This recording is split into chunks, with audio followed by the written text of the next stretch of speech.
ఒక వాక్య భాగం మనం చదువుకుందాము. సామెతల గ్రంథం 10వ అధ్యాయం 7వ వచనం. సామెతల గ్రంథం 10వ అధ్యాయం 7వ వచనం.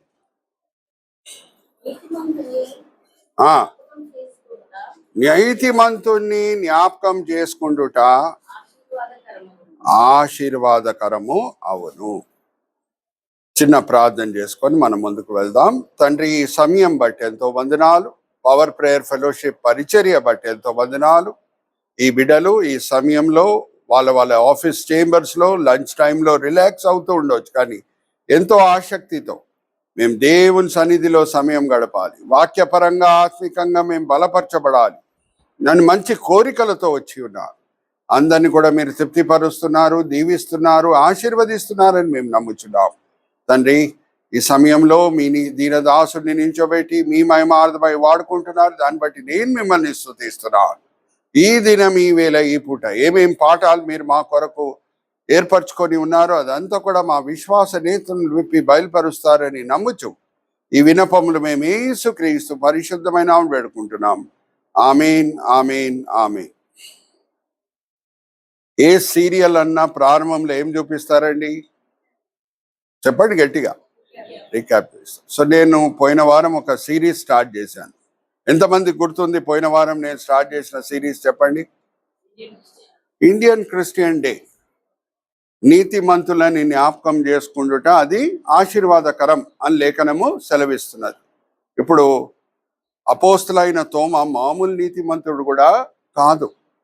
ఆయన దేవుని చేత గొప్పగా వాడబడాడు, భారతదేశంకి వచ్చాడు, సువార్త బోధించాడు. కాబట్టి ఈరోజు మనం చీకట్లో ఉండే వాళ్ళము వెలుగుకి నడిపించబడాం. సో నీతిమంతులను జ్ఞాపకం చేసుకుంటుట అది ఆశీర్వాదకరము అని అంటే, ఇంకా దేవుని కొరకు గొప్పగా సేవ చేసిన వాళ్ళని జ్ఞాపకం చేసుకుంటుట ఇంకా ఎంత ముఖ్యం మనము అర్థం చేసుకోవాలి. సో ఆయన 52 ADలో భారతదేశం ప్రవేశించాడు. 72 ADలో హతసాక్షిగా చనిపోయి ప్రభు చేతి నుంచి ఆయన పొందిన క్రీటం పేరు ఎవరన్నా చెప్పగలుగుతారా? జీవ క్రీటం. హతసాక్షులకి దేవుడిచ్చే క్రీటం ఏమమ్మా? జీవ క్రీటం. బైబిల్లో 5 క్రీటాలు ఉంటాయి. దాని గురించి నేను వచ్చే నెల మీతో పంచుకుంటాను. అక్షయ క్రీటం, అతిశయ క్రీటం, మహిమ క్రీటం, జీవ క్రీటం, నీతి క్రీటం. ఈ 5 క్రీటాలు ఉంటాయి. సో ఎవరెవరికి ఈ క్రీటాలు లభిస్తాయో ఆ వివరాలన్నీ కూడా నేను వచ్చే నెల పంచుకుంటాను. హతసాక్షులకు దేవుడు ఇచ్చేదేంటి? జీవ క్రీటం. వాళ్ళ జీవితమే దేవుని కొరకు సమర్పిస్తున్నారు కాబట్టి జీవ క్రీటం వాళ్ళకి లభిస్తుందనే మాట ఎక్కడ రాయబడి ఉంది? ఒకసారి తీయండమ్మా. ప్రకటన గ్రంథం 2వ అధ్యాయం 10వ వచనం. ప్రకటన గ్రంథం 2వ అధ్యాయం 10వ వచనం. బైబిల్స్ అండర్లైన్ చేసుకోండి.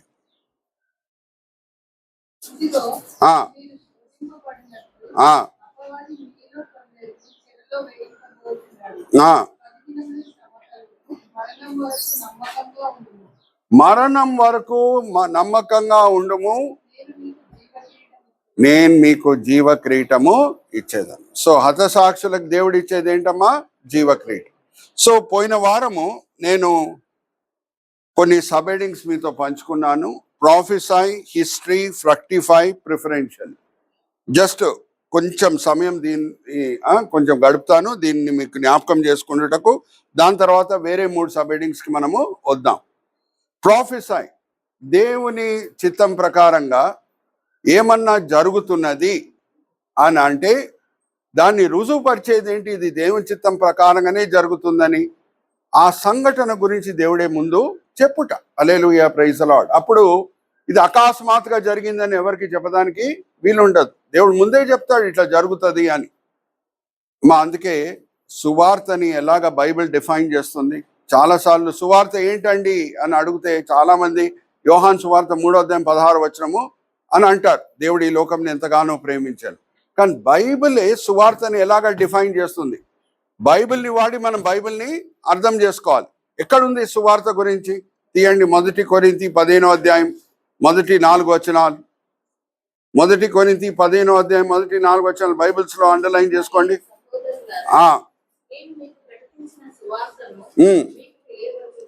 ఇది ఆది సంఘం బోధించిన సువార్త.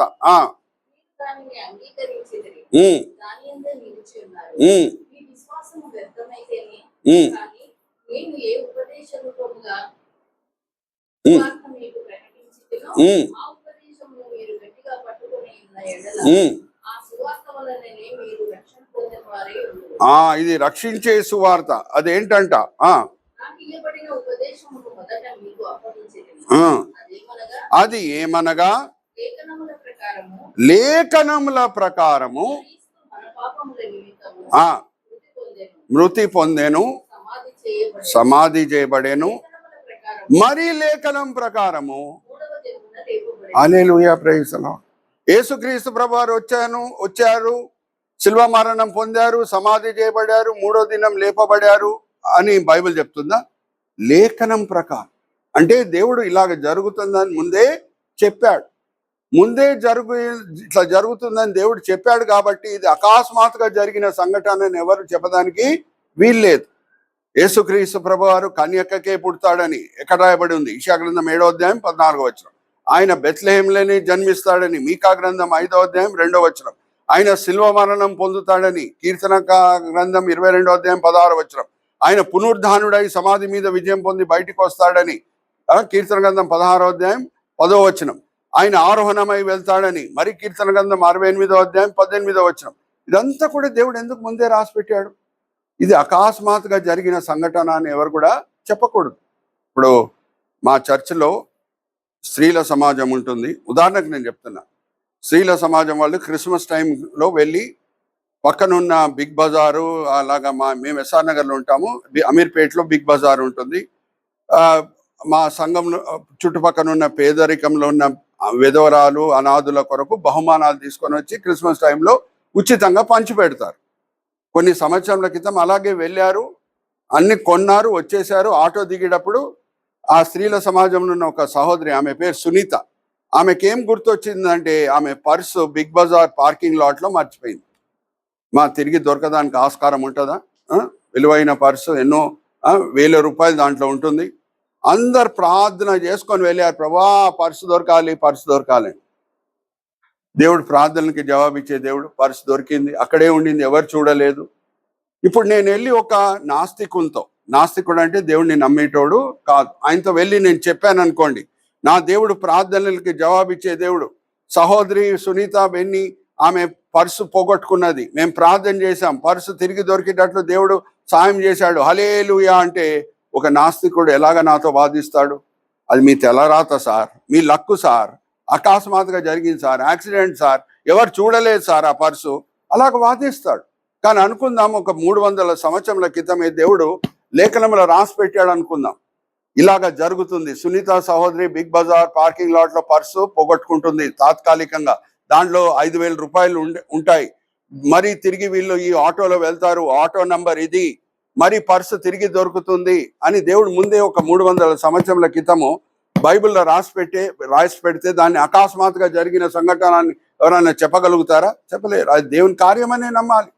సో యేసు జీవితంలో సంఘ చరిత్రలో ఏం జరుగుతుందో ముందే దేవుడు రాసి పెట్టాడు. ఇప్పుడు యేసుక్రీస్తు ప్రభువారు ఇజ్రాయేలీలకే కాదు, ఆయన ప్రపంచంకి వెలుగై ఉంటాడని ఎక్కడ ప్రవచించబడింది? ఒకసారి తీయండి మా లూకాసు వార్త 2వ అధ్యాయం 32వ వచనం. సిమియోన్ అనే ప్రవక్త యేసుక్రీస్తు ప్రభువారు శిశువుగా ఉన్నప్పుడు చేతులు ఎత్తుకొని చెప్పిన మాటలు ఏంటి? 2వ అధ్యాయం 32వ వచనం చదవండి అమ్మా.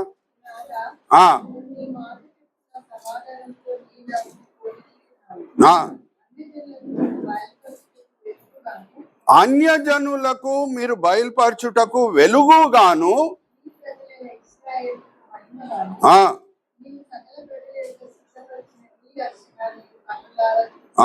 శిశువు యేసుని చేతులు ఎత్తుకొని సిమియోన్ ప్రవక్త చెప్పిన ప్రవచనం. అన్యజనులకు ఏమై ఉంటాడంట? ప్రభు వెలుగు అయి ఉంటాడు. మనం అందరం కూడా చీకట్లు ఉన్నప్పుడు ఆయన చేత పంపబడిన తోమా ఇక్కడ వచ్చి మనల్ని చీకటి నుంచి వెలుగుకి నడిపించాడు. మనం ముందు చీకట్లు ఉండేవాళ్ళము, ఇప్పుడు వెలుగుకి నడిపించబడామనే మాట ఎక్కడున్నది? 1 పేతురు 2వ అధ్యాయం 9వ వచనం తీయండమ్మా.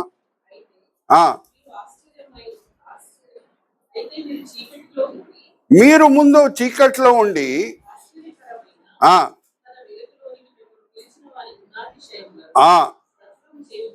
ప్రచురం చేయు నిమిత్తము ఏర్పరచబడిన వంశమును, రాజు అయిన యాజక సమూహమును, ఆ ఎన్ని గొప్ప పదాలు వాడబడుతున్నాయి. క్రైస్తవుల కొరకు ఏర్పరచబడిన జనాంగం, పరిశుద్ధమైన జనాంగం, రాజులైన యాజక సమూహం. చూడండి, మనం ఎక్కడున్నాం? ముందు యేసుని తెలుసుకునే ముందు విగ్రహారాధికులుగా చీకట్లో ఉన్నాం. నిజమైన దేవుడు ఎవరో తెలియదు. అబ్రహాం దేవుడు, ఇసాక్ దేవుడు, యాకోబ్ దేవుడు ఎవరో తెలియదు. సో అన్ని ప్రవచనాల ప్రకారంగానే జరిగినాయి. తోమా వస్తాడు, యేసుక్రీస్తు ప్రభువారు ఓన్లీ ఇజ్రాయిలీలకు వెలుగై ఉంటాడని రాయబడి ఉందా, లేకపోతే లోకంకి వెలుగై ఉంటాడని రాయబడి ఉందా? లోకంకి. Are you all understanding? So ఇదంతా మనం చూసాం. సో ఎప్పుడు వచ్చాడండి? 52 ADలో వచ్చాడు. నమ్మకంగా 20 సంవత్సరాలు పరిచర్య చేశాడు. 72 ADలో ఆయన హతసాక్షిగా చనిపోయాడు. ఆయన ప్రార్థన చేసేటప్పుడు వెనకాల నుంచి వచ్చి ఈటతో పొడిచారు. అయితే ఇక్కడ ఫ్రక్టిఫై అంటే ఫలించుట. చాలా మంది ఏమనుకుంటారు, క్రైస్తవుల నాయకులను చంపితే క్రైస్తవతము సమాప్తము అయిపోతుంది. క్రైస్తవుల నాయకులని జైల్లో వేస్తే, చెరలో వేస్తే ఇంకా క్రైస్తవతము సమాప్తము అయిపోతుంది. కానీ ప్రభువారు ఏమన్నారు? ఒక గింజ, గోధుమ గింజ చనిపోయినప్పుడు అది విస్తారమైన ఫలము పండుతుంది, ఇస్తుంది. హల్లెలూయా, ప్రైజ్ ది లార్డ్. ఉందా అక్కడ? అలాగే వాక్యంలో 12వ అధ్యాయం 24వ వచనం చదవండి అమ్మా. యోహాను సువార్త 12:24. బైబిల్స్ అండర్లైన్ చేసుకోండి.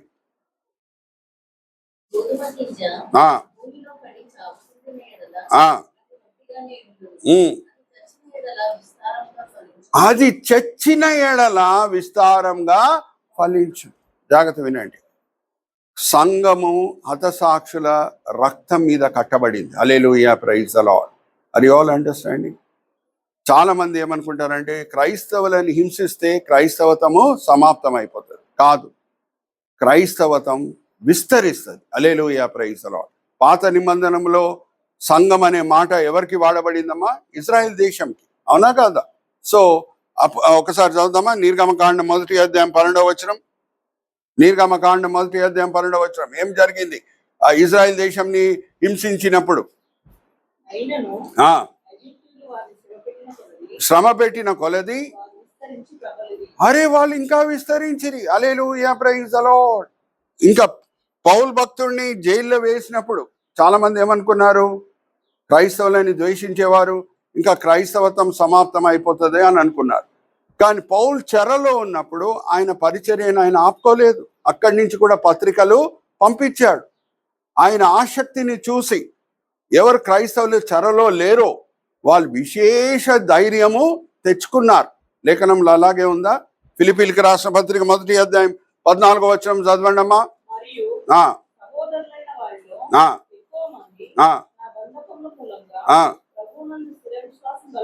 స్థిర విశ్వాస గలవారై నిర్భయంగా అరే వాళ్ళు వేరే క్రైస్తవులు ఎవరు చెరలో లేరు. వాళ్ళు పౌలు భక్తుడు ఆసక్తిని చూసి, ప్రభువారి పట్ల సమర్పణను చూసి వాళ్ళని పరీక్షించుకున్నారు. అరే మేమైతే చెరలో లేము, దేవునికి ఇంకా ఎక్కువ లెక్కలు ఇచ్చుకోవాలి సేవ బట్టి, మేము ముందుకు సాగుతామని ముందుకు సాగారు. యాక్చువల్లీ శత్రులు ఏమనుకున్నారు? పౌల్ని చెరలో వేసేస్తే క్రైస్తవతము సమాప్తం అవుతుందని. కానీ క్రైస్తవతము విస్తరించింది. Hallelujah, praise the Lord. Are you understanding? అందుకే పౌలు భక్తుడు ఏమంటున్నాడమ్మా? 2 తిమోతి 2వ అధ్యాయం 9వ వచనం. 2 తిమోతి 2వ అధ్యాయం 9వ వచనం. బైబిల్స్ అండర్లైన్ చేసుకోండి. నేను నేరస్తుడై ఉన్నట్టు సువార్త విషయమై సంఖ్యలతో బంధింపబడి శ్రమ పొందుతున్నాను. Hallelujah, praise the Lord. అయినా సరే దేవుని వాక్యంకి మాత్రం ఎవరు సంఖ్యలు వేయలేడు. Are you all understanding? So క్రైస్తవతం విస్తరించింది. ఆయన తోమా హతసాక్షిగా చనిపోయినా సరే. ప్రిఫరెన్షియలీ అంటే అర్థం ఏంటి? ఒక వ్యక్తిని ప్రిఫర్ చేస్తున్నాము అని అంటే, ఒక వ్యక్తిని సెలెక్ట్ చేస్తున్నాము అని అంటే, ఒక క్యాప్టెన్, క్రికెట్ క్యాప్టెన్ ఒక టీంలో, ఆయన టీంలో ఒక వ్యక్తిని పెట్టుకుంటున్నాడు అని అంటే ఒక విశేషమైన కారణము ఉంటుంది. ఎంతమంది క్రికెట్ ఫాలో చేస్తారు? ఒకసారి చేయెత్తి చూపించండి. Very good. ఇప్పుడు కెప్టెన్ మ్యాచ్ స్టార్ట్ అయ్యే ముందు వెళ్ళి పిచ్ చూస్తాడు. పిచ్లో గ్రాస్ ఉంటే పేస్ బౌలర్స్కి అది సూటబుల్గా ఉంటుంది, ఫాస్ట్ బౌలర్స్కి అది పనికొస్తుంది పిచ్ అని అనుకుంటాడు. డ్రైగా ఉంటే స్పిన్నర్స్కి అది పనికొస్తుంది అని అనుకుంటాడు. నిజమే అది. సో టీంలో గ్రాస్ ఉంటే పిచ్లో పేస్ బౌలర్స్ని పెడతాడా, స్పిన్ బౌలర్స్ని పెడతాడా? పేస్ బౌలర్స్ని పెడతాడు.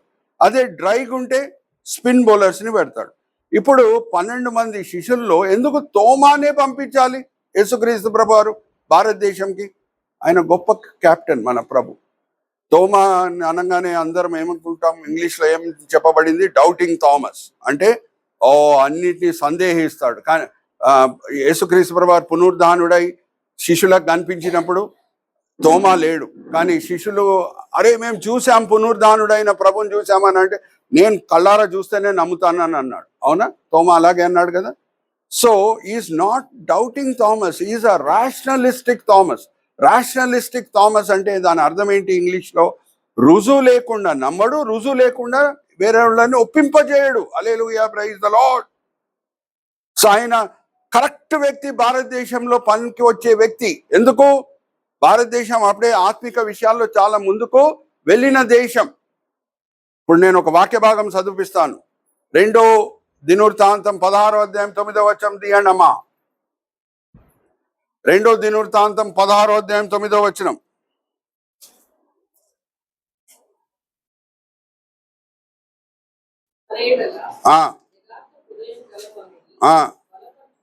బలపరచుటకై యెహోవా కనుదృష్టి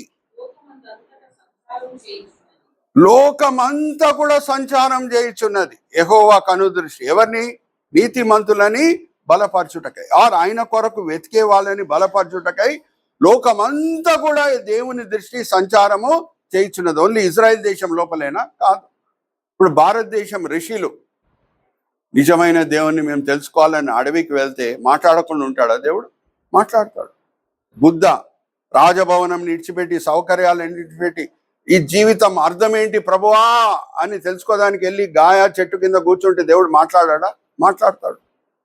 సో ఋషులతో దేవుడు ముందే వేదాస్ ద్వారా బయలుపరిచాడు. ఏమి? ఒక కన్యకకి ఒక శిశువు రక్షకుడు పుడతాడు, ప్రజాపతి పుడతాడు, ఆయన శిల్వ మరణము పొందుతాడు, ఆయన అలాగే సమాధి మీద విజయం పొంది బయటికి వస్తాడు. నేను విట్నెస్ ఆఫ్ ద వేదాస్ అని సాఫ్ట్ కాపీ పెట్టాను మీ గ్రూప్లో. చూసుకున్నారా? అందరు చూసుకున్నారా? ఎవరెవరు చూసుకున్నారు చేతులెత్తి చూపించండి. Witness of the Vedas. ఇప్పుడు రిషి గారే మాట్లాడే మాటలు గట్టిగా నేను వినిపిస్తున్నాను,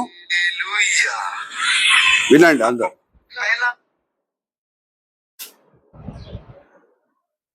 श्लोक बोलते हैं ओम ब्रह्मपुत्राय नमः स्वाहा, जो बाइबल में लिखा है ईश्वर के पुत्र के नाम का स्वाहा।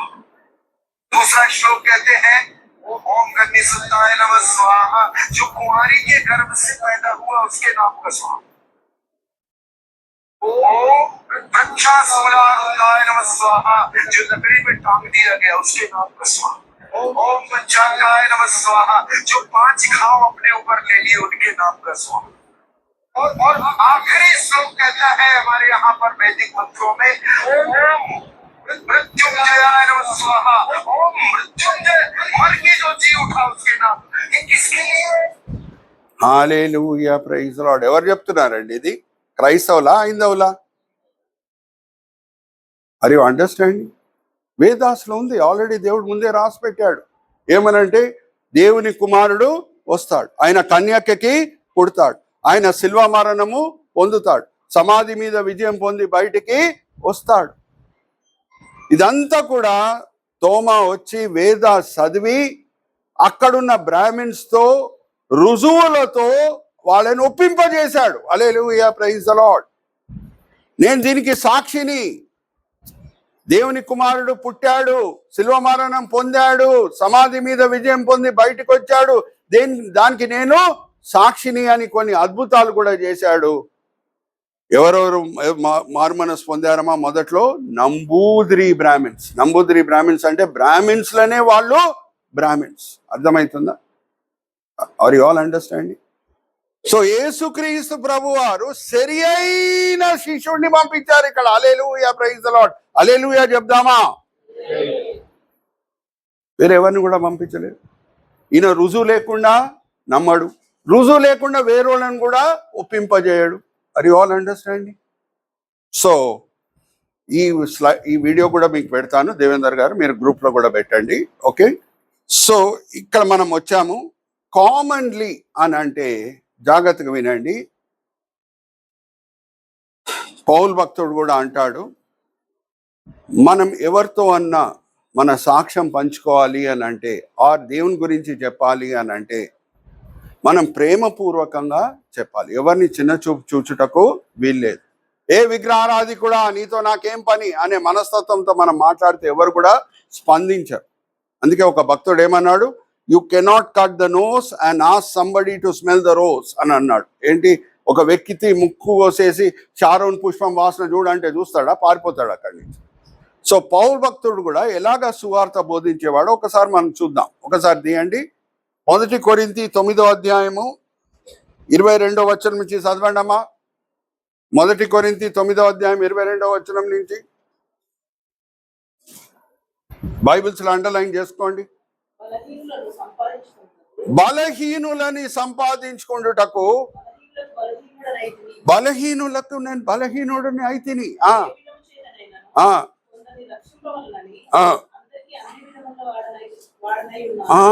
అందరిని రక్షించుటకు నేను వాళ్ళ రకంగా వాళ్ళకు అర్థమయ్యే భాషలో నేను సువార్త చెప్పాను.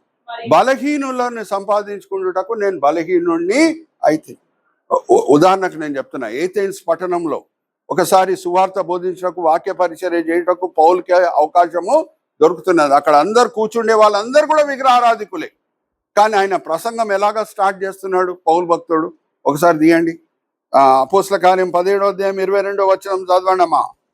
అపోస్తల కార్యం 17వ అధ్యాయం 22వ వచనం.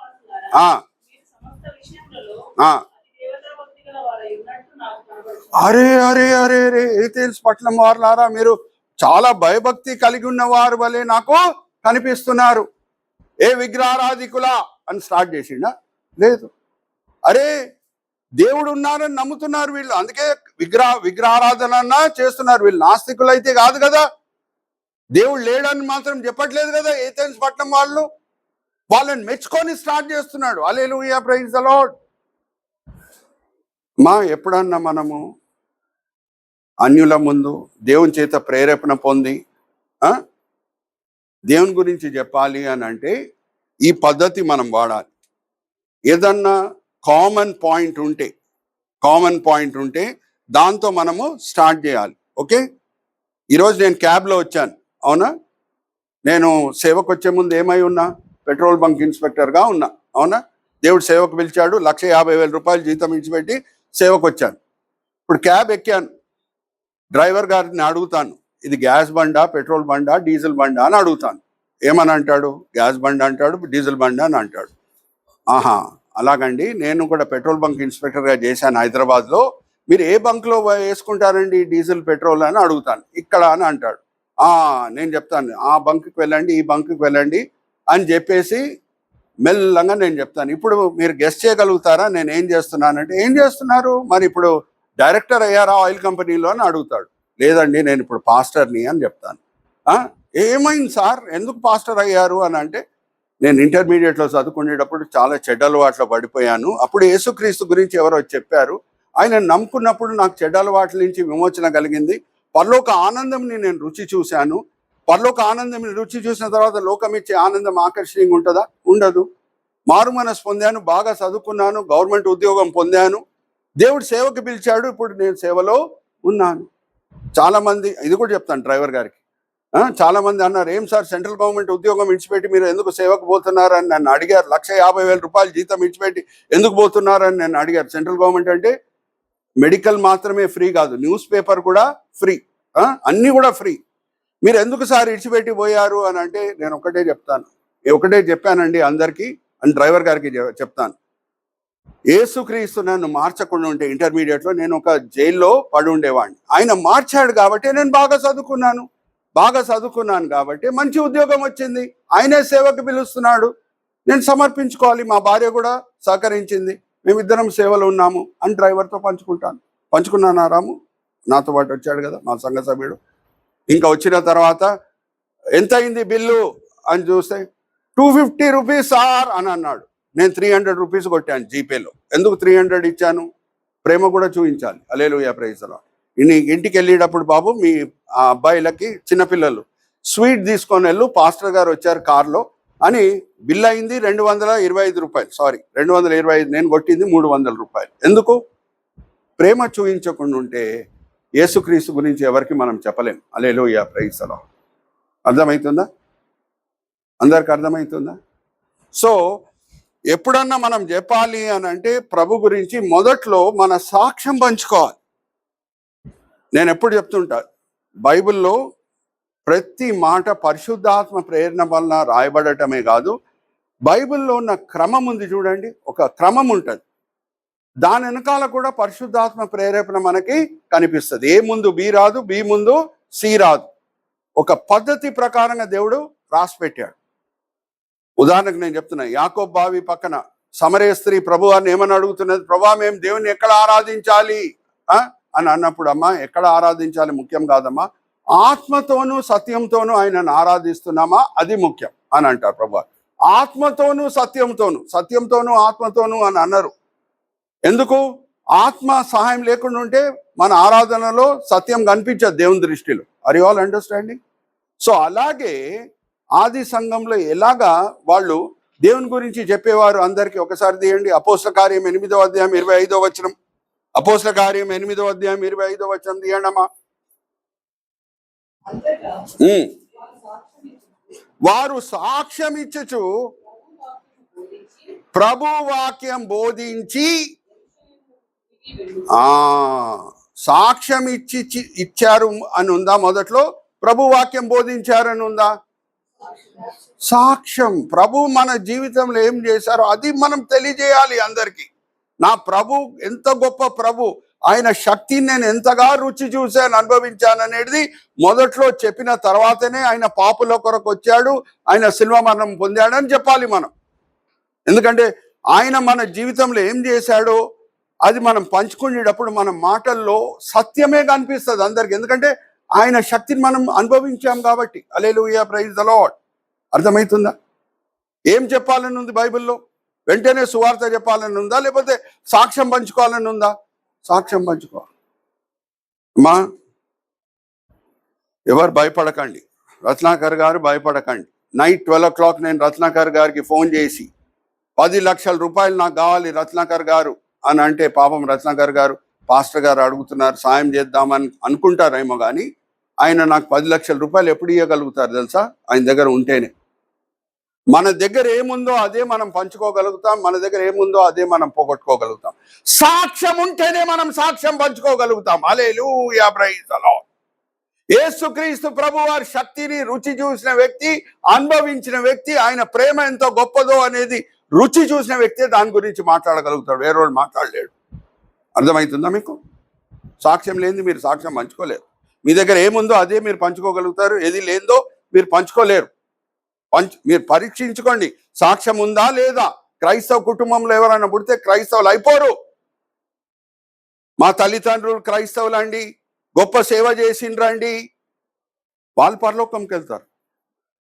నువ్వు ఎప్పుడు పరలోకంకి వెళ్తావు? యేసుని సొంత రక్షకుడుగా అంగీకరిస్తే. ఒక శిశు మోటార్ గరాజ్లో పుడితే మోటార్ కార్ అయిపోతాడా? అయిపోడు కదా. యేసుక్రీస్తుని సొంత రక్షకుడుగా అంగీకరిస్తేనే నీ పేరు జీవ గ్రంథంలో రాయబడుతుంది. అప్పుడే యేసుక్రీస్తు ప్రభా నీ హృదయంలో వచ్చి నివసిస్తాడు. యేసుక్రీస్తు ప్రభా నా జీవితంలో వచ్చేయి అని నేను ప్రార్థన చేశాను ఇంటర్మీడియట్లో చదువుకున్నప్పుడు. యేసుక్రీస్తు ప్రభా భౌతికంగా వచ్చి నాలో నివసిస్తున్నాడా? కాదు, ఆత్మరూపిగా వస్తాడు. ఆయన ఆత్మ లేనివాడు ఆయన వాడు కాదు. ఉందా లేఖనంలో? అలాగే తీయండి, రోమిలికి రాసిన పత్రిక 8వ అధ్యాయం 9వ వచనం.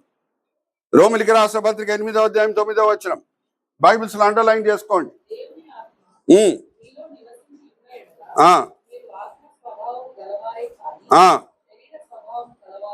కారు. ఎవరైనా క్రీస్తు ఆత్మ లేనివాడైతే ఆడు ఆయన వాడు కాదు. పరిశుద్ధాత్మ దేవుడు మనలో లేకుండా ఉంటే మనం అయిన వాళ్ళము కాదు. సో అది ఉంటే, పరిశుద్ధాత్మ దేవుడు మనలో ఉంటే మనం ఏ ఆనందం రుచి చూస్తున్నామో, ఆయన సన్నిధి మామూలుగా ఉంటుందా మన హృదయంలో? జీవజలం పొర్లుతుంది. జీవజలం పొర్లుతున్నది అని అంటే దాని గురించి మనం వేరే వాళ్ళకి చెప్తాం, అవునా కాదా? నేను ఒక వాక్య భాగం చదివిస్తున్నాను. నేను తర్వాత ఒక ప్రశ్న అడుగుతాను మిమ్మల్ని. మీరు ఆ వాక్య భాగంని జాగ్రత్తగా ఫాలో చేయండి. ఎఫెసీయులకు రాసిన పత్రిక 2వ అధ్యాయము 6-7 వచనాలు. ఎఫెసీయులకు రాసిన పత్రిక 2వ అధ్యాయము 6-7 వచనాలు. బైబిల్స్ అండర్లైన్ చేసుకోండి. ఆ ఆయన మనకు చేసిన ఉపకారం ద్వారా ఉమ్, అత్యధికమైన తన కృపా మహదైశ్వర్యము ఉమ్, లాభం యుగములలో కనపరుచును. ఉమ్, క్రీస్తు యేసునందు ఉమ్. మనలను ఆయనతో కూడా లేపి ఆయన మనల్ని ఆయనతో కూడా లేపి పరలోకమందు ఆయనతో కూడా కూర్చుండబెట్టెను. ఆయనతో పాటి పరలోకంలో కూర్చోబెట్టాను. రాబోయే దినంలో మనం చనిపోయిన తర్వాత మనల్ని ఆయనతో పాటు పరలోకంలో కూర్చోబెడతాడని రాయబడి ఉందా? ఆ రెండో రాకడ తర్వాత ఆయన మనల్ని కూర్చోబెడతాడు ఆయనతో పాటు అని రాయబడి ఉందా? లేకపోతే ఆల్రెడీ కూర్చోబెట్టేశాడని ఉందా? ఆల్రెడీ కూర్చోబెట్టేశాడు. అంటే దాని అర్థం ఏంటి? ఒక క్రైస్తవుడు భౌతికంగా ఈ లోకంలో జీవిస్తూ ఆయన ఆత్మ ఏం చేస్తుందంటే పరలోకంనే రుచి చూస్తుంది. హల్లెలూయా, ప్రైజ్ ది లార్డ్. అందుకే ఒక క్రైస్తవుడు ప్రభు కొరకు ఏ త్యాగమన్నా చేయుటకు సిద్ధంగా ఉంటాడు. ఎందుకంటే ఆ సరి అయిన సంబంధం మీదనే, ప్రభుతో ఉన్న సరి అయిన సంబంధం మీదనే అన్నీ కూడా ఆధారం పడి ఉంది, అవునా కాదా? సురేష్, ఉద్యోగం విడిచిపెట్టాయి, 1,50,000 రూపాయలు జీతం, ఉద్యోగం విడిచిపెట్టు అని చెప్పినప్పుడు నేను వెంటనే ఒప్పుకోలేదు. ప్రభువా, రిటైర్మెంట్ అయిన తర్వాత సేవ చేస్తా ప్రభువా అని అన్నా. తాత్కాలికంగా పరిశుద్ధాత్మ ఆనందం నా హృదయం నుంచి వెళ్ళిపోయింది. మరి ఏం చేశా నేను? ప్రభు పాదం దగ్గర సాగిలబడా. ప్రభువా, నీతో ఉన్న సరి అయిన సంబంధమే నాకు కావాలి. ఆ సరి అయిన సంబంధం మీదనే అన్ని కూడా ఆధారం పడి ఉంటుంది. అందుకే యేసుక్రీస్తు ప్రభువారు ఏ ప్రసంగంతో ఆయన వాక్య పరిచర్య స్టార్ట్ చేస్తున్నారు? దేవుని రాజ్యము సమీపంగా ఉన్నది, మీరు మారు మనసు పొందుడు. ఆ దేవుని రాజ్యం అంటే ఏంటి? మనం చనిపోయి పరలోకంకి వెళ్తాం అదా? కాదు. అయితే అది సమీపంగా లేదు, చనిపోతేనే అక్కడ మనం వెళ్ళగలుగుతాం. సమీపంగా ఉంది అని అంటే అది ఏంటో బైబిలే మీకు చెప్పనియండి. తీయండి, రోమిలికి రాసిన పత్రిక 14వ అధ్యాయం 17వ వచనం. రోమిలికి రాసిన పత్రిక 14వ అధ్యాయం 17వ వచనం. బైబిల్స్ అండర్లైన్ చేసుకోండి. దేవుని రాజ్యము ఆ భోజనమును పానమును కాదు గాని తినటం తాగటం కాదు కానీ నీతియు సమాధానమును ఆ పరిశుద్ధాత్మయందరి ఆనందమై ఉన్నది. అక్కడ కూడా క్రమం చూడండి. నీతి, పరిశుద్ధాత్మ సమాధానము, పరిశుద్ధాత్మ ఆనందం. నీతి అంటే ఏంటి? ఇంగ్లీష్లో రైటియస్నెస్. రైటియస్నెస్ అంటే ఏంటి? Right relationship with God. ఆ రైట్ రిలేషన్షిప్ ఎప్పుడు ఉంటుంది? ఆయన మాటలకు మనము లోబడినప్పుడు, ఆయన మాటల ప్రకారం మనము జీవించినప్పుడు, ఆయనను సొంత రక్షకుడిగా అంగీకరించినప్పుడు, అప్పుడు పరిశుద్ధాత్మ సమాధానము, పరిశుద్ధాత్మ ఆనందం మన హృదయంలో ఉంటుంది. లేకపోతే నీతి లేకుండా ఉంటే రాదది. సో అది రుచి చూసిన వ్యక్తి ఏం చేస్తాడంట? మత్తయి సువార్త 13వ అధ్యాయం 45వ వచనం తీయండమ్మా. మత్తయి సువార్త 13వ అధ్యాయం 45వ వచనం. బైబిల్స్ అండర్లైన్ చేసుకోండి. దేవుని రాజ్యంని ప్రభువారు దేంతో పోలుస్తున్నారు? బైబిల్స్ అండర్లైన్ చేసుకోండి. మరియు పరలోక రాజ్యము ఆ మంచి కుటుంబాలను పరలోకము పోలి ఉన్నది. ఒక మంచి ముత్యముతో పోలుస్తున్నాడు ప్రభువారు ఆ దేవుని రాజ్యంని. అతడు అమూల్యమైన ఒక ముత్యమును కనుగొని అమూల్యమైన ముత్యంని కనుకొని పోయి తనకు కలిగినదంతే అమ్మి దానిలో అంతే, దాన్ని చూసిన తర్వాత, దాన్ని రుచి చూసిన తర్వాత ఆస్తి అన్నీ కూడా ఇడిచిపెట్టి ఆ విలువైన ముత్యమే కావాలని కోరుకుంటాడు. అంటే అర్థమవుతుందా మీకు దేవుని రాజ్యం అంటే ఏంటో? ఆయన సన్నిధిని మన హృదయం లోపల పెడతాడు. మనం ఈ లోకంలో ఉంటూ పరలోకంనే రుచి చూస్తాం. అది సాక్ష్యం పంచుకుంటుట అంటే, బాబు నేను ఆల్రెడీ పరలోకంని రుచి చూస్తున్నా, నువ్వు కూడా రుచి చూడాలని నా కోరిక అని మనం అందరితో పంచుకోవాలి. మనం ఎందుకు పంచుకుంటున్నాం? అందరు క్రైస్తవులు అయిపోతే మన జనసంఖ్య పెరిగిపోతుంది, మనం మెజారిటీగా అవుతాము భారతదేశంలోనన్నా? కాదు, ఆ స్వాతం లేదు మనలో. మనం ఏమి అనుభవించామో, మనం ఏం దీవెనలు మనం పొందాము, ఏం మేలు మనం పొందాము, వేరోళ్ళు కూడా పొందాలని ఆ కోరికతోనే మనము యేసు గురించి చెప్తున్నాం అందరికి. మన క్రైస్తవ జనసంఖ్యను పెంచుకోవడానికి కాదు. ఆర్ యు ఆల్ విత్ మీ? అర్థమవుతుందా? సో టెస్టిమనీ తర్వాత మోటివేషనల్. ఇప్పుడు తోమా లేడు, మనతో పాటు ఉన్నాడా? లేడు. కానీ ఆయన జీవితం మనల్ని ఇప్పుడు కూడా ప్రేరేపిస్తున్నది, అవునా కాదా? ఆయన ఎలాగా పరిగెత్తాడు? యేసుని చూసుకొని పరిగెత్తాడు. విశ్వాసంతో కూడిన అధ్యాయం ఎక్కడుంది అని అడిగితే ఎక్కడుందని మీరు చెప్తారు? చెప్పండి బైబిల్లో, గట్టిగా చెప్పండి. హీబ్రీయులకు రాసిన పత్రిక 11వ అధ్యాయం, అవునా? అక్కడ అన్ని విశ్వాస వీరుల గురించి రాయబడి ఉంది. హీబ్రీయులకు రాసిన పత్రిక ఎందుకు రాయబడింది? ఎందుకు దానికి హీబ్రీయులకు రాసిన పత్రిక అని పేరు ఇవ్వబడింది? యూదా మతం నుంచి మారుమనసు పొందిన క్రైస్తవులు ఒక 30 సంవత్సరాలు నమ్మకంగా ఉన్నారు. దాని తర్వాత శ్రమలు ప్రారంభమైనాయి. వాళ్ళు గమనించింది ఏంటంటే క్రైస్తవులు శ్రమలకి గురి అవుతున్నారు కానీ యూదులు శ్రమలకి గురి అవ్వట్లేదు. అంటే మరి యూదా మతంకి వెళ్ళిపోదాం అని అనుకునేటప్పుడు హీబ్రీయులకు రాసిన పత్రిక రాయబడింది. అప్పుడు పౌలు భక్తుడు ఏమంటున్నాడు? విశ్వాస వీరుల్లో ఉన్న ఒక శ్రేష్టమైన విషయం ఏంటంటే దేవునితో నడవటం వాళ్ళు స్టార్ట్ చేసిన తర్వాత ఒక్కడు కూడా వెనకాల అడుగు వేయలేదు. Are you all understanding? వాళ్ళందరూ కూడా ఇప్పుడు లేరు మనతో పాటు. ఇప్పుడు వాళ్ళు స్టేడియంలో స్పెక్టేటర్స్ అయి ఉన్నారు, గొప్ప సాక్షి సమూహంగా ఉన్నారు. 11వ అధ్యాయము ఎండవగానే 12వ అధ్యాయం ఎలాగా స్టార్ట్ అవుతుంది? ఒకసారి దిగండి, దీంతో నేను ముగిస్తున్నాను. 12వ అధ్యాయం 1-2 వచనాలు.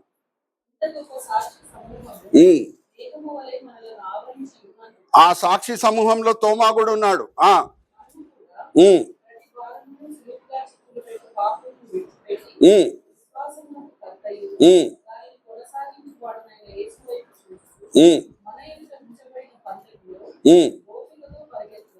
ఓపికతో పరిగెత్తుదాం.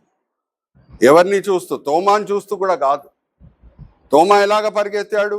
యేసుని చూసుకొని.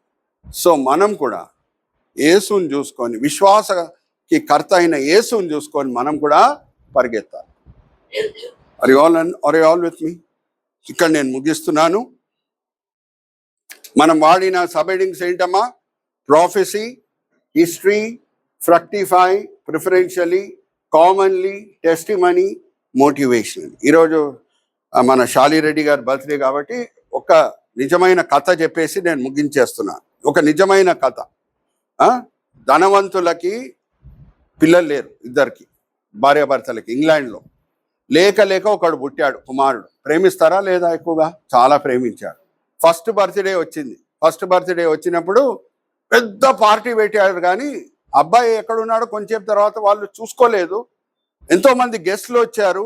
వాళ్ళు ఇక్కడ కూర్చోండి, అక్కడ కూర్చోండి, ఇక్కడ భోజనం చేయండి, అక్కడ భోజనం చేయండి అని చూసుకున్నారు. కానీ ఆ చిన్నోడు పోయి ఆ రాజభవనం లాంటి ఇంట్లో స్విమ్మింగ్ పూల్ ఉంది, దాంట్లో పడిపోయాడు.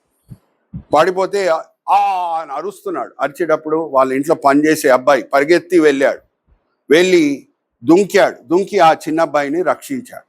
రక్షించినప్పుడు తల్లిదండ్రులు చాలా సంతోషించారు. అబ్బాయిని పిలిపించి, బాబు నువ్వు ఏమన్నా అడుగు మేము ఇస్తాం అన్నప్పుడు, మీ ఇంట్లో పని చేయటం చాలు, నాకేమొద్దు అని అంటే ఆ తల్లిదండ్రులు ఒప్పుకోలేదు. నిన్ను మేము చదువుపిస్తాం, ఏమన్నా చదువు, ఖర్చులు మేమే పెడతాం అని అన్నారు. అయితే ఏ అబ్బాయి రక్షింపబడ్డాడో స్విమ్మింగ్ పూల్లో, ఆయన పెద్ద అయ్యాడు. ఆయన ఎవరు కాదు, సర్ విన్స్టన్ చర్చిల్. ఆయన ఎవరు? Sir Winston Churchill. 2వ ప్రపంచ యుద్ధం అప్పుడు బ్రిటిష్ ప్రైమ్ మినిస్టర్ ఎవరు? Sir Winston Churchill. యుద్ధం జరిగేటప్పుడు ప్రైమ్ మినిస్టర్ గారి నిర్ణయాల మీదే అన్ని ఆధారం పడి ఉంటుంది, ఒక దేశం గెలుస్తుందా లేదా అనేది. యుద్ధం స్టార్ట్ అయింది, నాకు నిమోనియా వచ్చింది. నిమోనియా వస్తే ఈ కాలంలోనే డేంజర్. ఆ కాలంలో ఒకసారి ఆలోచించండి ఏమవుతుంది. అప్పుడు ఆ బ్రిటిష్ దేశంలో ఉన్న నాయకులందరూ, అరే మన ప్రైమ్ మినిస్టర్ గారికి నిమోనియా వచ్చేసింది, మన బ్రిటిష్ దేశంలో అందరికంటే గొప్ప వైద్యుడిని పిలిపించి ఈయనకు వైద్యం చేయించాలి అని కోరుకున్నారు. బ్రిటిష్ అంటే ఓన్లీ ఇంగ్లాండ్ కాదండి, గ్రేట్ బ్రిటన్ అంటే England, Scotland, Wales and Ireland. ఈ 4 కలిపితే గ్రేట్ బ్రిటన్. అర్థమవుతుందా?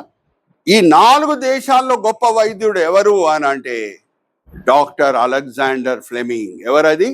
Doctor Alexander Fleming. ఆయనే పెన్సిలిన్ కనుక్కున్నాడు. ఎవరు కనుక్కున్నారు? పెన్సిలిన్. ఆయన వచ్చాడు, వైద్యం చేశాడు. సర్ విన్స్టన్ చర్చిల్ గారు పోల్కున్నారు. ఆ డాక్టర్ అలెగ్జాండర్ ఫ్లెమింగ్ ఎవరు అనుకుంటున్నారు? చిన్నప్పుడు రక్షించాడు చూడండి విన్స్టన్ చర్చిల్ని, చనిపోయే దాని ముందు. స్విమ్మింగ్ పూల్ నుంచి రక్షించాడు ఆయనే, డాక్టర్ అలెగ్జాండర్ ఫ్లెమింగ్. అప్పుడు సర్ విన్స్టన్ చర్చిల్ గారు పిలిపించి ప్రెస్లో మీటింగ్లో ఏం చెప్పాడు తెలుసా? నేను ఎవరికన్నా 2 జీవితాలు బాకీ ఉన్నానంటే డాక్టర్ అలెగ్జాండర్ ఫ్లెమింగ్. ఒకటి వచ్చి చిన్నప్పుడు రక్షించాడు, దాని తర్వాత మరి నిమోనియా వచ్చినప్పుడు రక్షించాడు. క్రైస్తవులంగా మనము దేవునికి 2 జీవితాలు బట్టి బాకీ అయి ఉన్నాం. ఒకటి శారీరక జీవితం, ఇంకొకటి ఆత్మిక జీవితం. Hallelujah, praise the Lord. Physical birthday అందరికి ఉంటది, ఆత్మిక బర్త్డే ఉందా? ప్రశ్న. ఏ దినం యేసుని మీరు అంగీకరించిరో ఆ దినమే మీరు ఆత్మికంగా జన్మించినట్టు. చాలిరెడ్డి గారు ఏ దినం ప్రభుని అంగీకరించి బాప్తిజం తీసుకున్నారో ఆ దినమే ఆయన ఆత్మికంగా జన్మించినట్టు. సో బర్త్డే దినంన మనం ఏమని పరీక్షించుకోవాలంటే, నాకు ఆత్మిక బర్త్డే కూడా ఉన్నదా? అర్థమవుతుందా? ఎందుకంటే యేసుని అంగీకరించిన వాళ్ళు ఎక్కడ బర్త్డే పొందుతారని ఉన్నది. ఈ మాట చెప్పి ముగిస్తున్నాను. యోహాను సువార్త 1వ అధ్యాయం 11-12. యోహాను సువార్త 1వ అధ్యాయం 11-12 బైబిల్స్లో అండర్లైన్ చేసుకోండి. ఆయన తన స్వకీయుల యొద్దకు వచ్చి, ఆయన స్వకీయులు ఆయన అంగీకరించలేదు. ఆయన ఇద్దరు అంగీకరించిన వారికందరికీ ఎవరెవరు యేసుక్రీస్తు ప్రభువాని సొంత రక్షకుడుగా అంగీకరించిరో వారందరికీ నామమునందు విశ్వాసం చేసిన వారికి దేవుని పిల్లలవుటకు వాళ్ళకి అధికారం అనుగ్రహించాను. వాళ్ళు చదవమ్మా, వాళ్ళు దేవుని వలన పుట్టిన వారే గాని రక్తం వలనైనను, శరీర ఇచ్చ వలనైనను, మనిషి ఇచ్చ వలనైనను పుట్టిన వారు కాదు. హల్లెలూయా, ప్రైజ్ ది లార్డ్. పెళ్ళయింది, భార్యాభర్తల సంబంధం వలన పుట్టిన వాళ్ళు కాదు. వాళ్ళు పరిశుద్ధాత్మ శక్తి చేత జన్మించిన వాళ్ళు క్రైస్తవులు, నిజమైన క్రైస్తవులు. అది ఆల్ విత్ మీ. సో మనకి ఆత్మిక బర్త్డే ఉందా అనేది కూడా మనము పరీక్షించుకుందాం. చిన్న ప్రార్థన చేద్దాం. తండ్రి, ఈ సమయం బట్టి ఎంతో వందనాలు. పవర్ ప్రేయర్ ఫెలోషిప్ పరిచర్య బట్టి ఎంతో వందనాలు. మీరు ఈ పరిచర్య నాయకులకు ఇచ్చిన దర్శనం బట్టి ఎంతో వందనాలు. శాలిరెడ్డి గారు, రత్నాకర్ గారు, రవి గారు, వెంకట్ గారు ఎంతో ఆసక్తితో ప్రయాసపడి ఈ పరిచర్యని ముందుకు తీసుకొని వెళ్తున్నారు. వీళ్ళని దీవించండి, ఆశీర్వదించండి. ప్రత్యేకంగా తండ్రి శాలిరెడ్డి గారి కొరకు ఈరోజు మేము ప్రార్థన చేస్తున్నాం. కొత్త జీవ క్రీటం మీరు ఆయనకి ఇచ్చి ఉన్నారు తండ్రి. ఆయనని దీవించండి, ఆశీర్వదించండి. రాబోయే దినంలో కూడా మంచి ఆరోగ్యం ఇచ్చి అభిషేకించి మీ ఆత్మతో మీ పనిముట్టుగా వాడుకోండి. అన్నిటికంటే గొప్ప ఆశీర్వాదం ఏంటంటే మేము వేరేళ్ళకి ఆశీర్వాదకరంగా ఉండుట. తండ్రి, దయాక్రీటం మీరు ఇచ్చి ఉన్నారు. అలాగే ఆయన గిన్నె పొర్లిటట్లు మీ కృప చూపించండి. గిన్నె పొర్లటం అంటే మేము వేరేళ్ళకి ఆశీర్వాదకరంగా ఉండుట. అలాగే మీరు శాలిరెడ్డి గారిని మీ మహిమార్థమై వాడుకోండి. ఈ విన్నపములు మేము యేసుక్రీస్తు పరిశుద్ధమైన నామములో వేడుకుంటున్నాం.